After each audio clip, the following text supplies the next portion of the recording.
लातूरमध्ये 3,000वर diesel देईनात, petrol पंपावर गर्दी, शेतकऱ्यांना नांगरटीला अडचणी, बीडमध्येही रांगा. लातूर जिल्ह्यात पेट्रोल आणि डिझेलचा तुटवडा निर्माण झाल्यामुळे बहुतांश पेट्रोल पंपांवर आज सकाळपासूनच वाहनधारकांची मोठी गर्दी पाहायला मिळते आहे.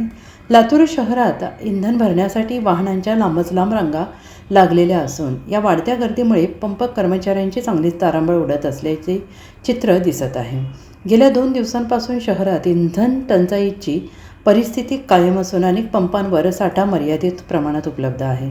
सलग 3 दिवसांच्या सुट्ट्यांमुळे इंधनाच्या मागणीत अचानक वाढ झाल्याने हा तुटवडा निर्माण झाल्याचं त्यांनी सांगितलं आहे.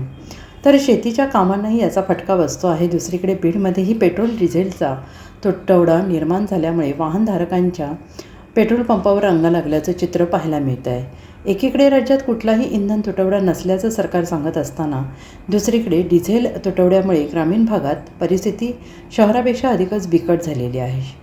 शेतामध्ये नांगरटीसारखी महत्त्वाची कामे इंधनाअभावी ठप्प झाली आहेत. ट्रॅक्टरसाठी डिझेल मिळत नसल्याने अनेक ट्रॅक्टर एकाच ठिकाणी उभे असल्याचं चित्र दिसत आहे. ट्रॅक्टर चालकांनी स्पष्ट भूमिका घेतली असून डिझेल आणा मगच काम करतो असं म्हटलं आहे.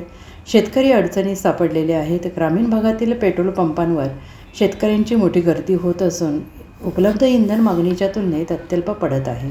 या परिस्थितीमुळे शेती कामांवर मोठा परिणाम होतो आहे. Bureau report, SBN Marathi, Latur.